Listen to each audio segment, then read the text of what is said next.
Welcome to Wealth, everyone. I'm Brad Smith, and this is Yahoo Finance's guide to building your financial footprint. Our community of experts will give you the resources, tools, tips, and the tricks that you need to grow your money. Hey, on today's show, we're going to discuss the biggest financial planning items for investors to consider heading into the end of the year and prepping for 2025. And Trump versus Harris. Which presidential candidate is better for housing affordability?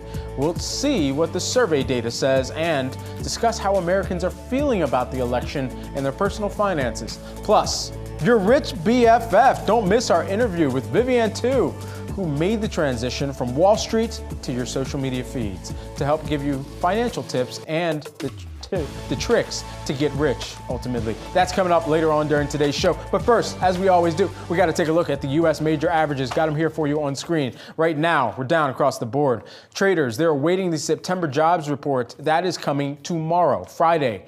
While tensions in the Middle East dampen investor sentiment. To discuss what risks might be ahead for the markets, we've got Brian Bendig, MJP Wealth Advisors, Chief Investment Officer. Brian, great to have you here on the program with us. All right, so we've laid out a lot of what's at play within this market right now and the environment as we kick off the fourth quarter of the year.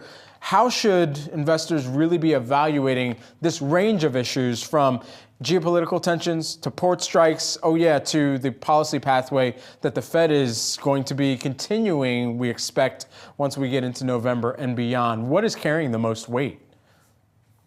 Yeah, thanks, Brad. I mean, look, the month of October always historically has been one of those more volatile months, and especially with all those variables that are out there. I think going into earnings, it wouldn't be surprising that the volatility levels, which have spiked over the last couple of weeks, continue on until after the election and through the beginning of the year, just due to some of the uncertainty coming out of Washington to see what sort of policies they're going to deal with in the future. But I think at the end of the day, just to keep it simple, Brad, it comes back to earnings. And so earnings outlooks for the balance of the year are still robust. Earnings contributions coming from areas expected outside of tech is what we see in the numbers.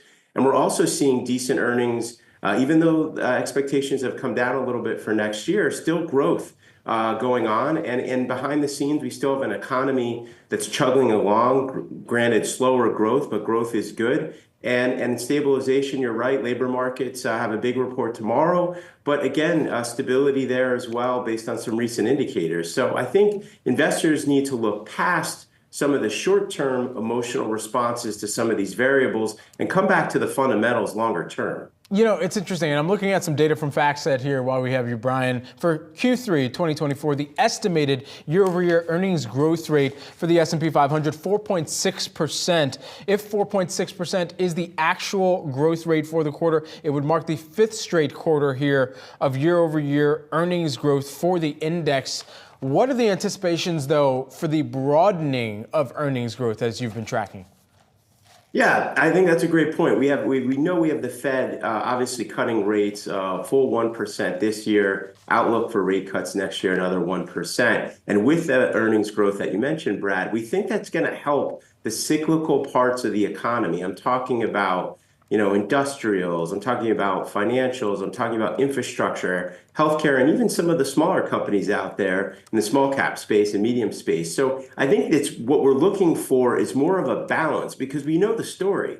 Disparity of returns have continued consistently through the first half of this year, all of last year, with our friends in mega cap tech, with the AI innovation trend continuing to play out for many years. That's still going to be there.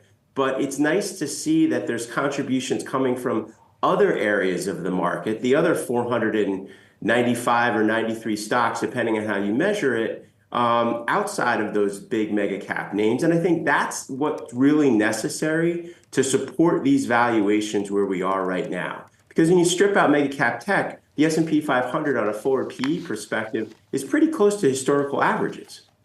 And so with that in mind, as I was mentioning at the top of our discussion here, we are in the last quarter of the year.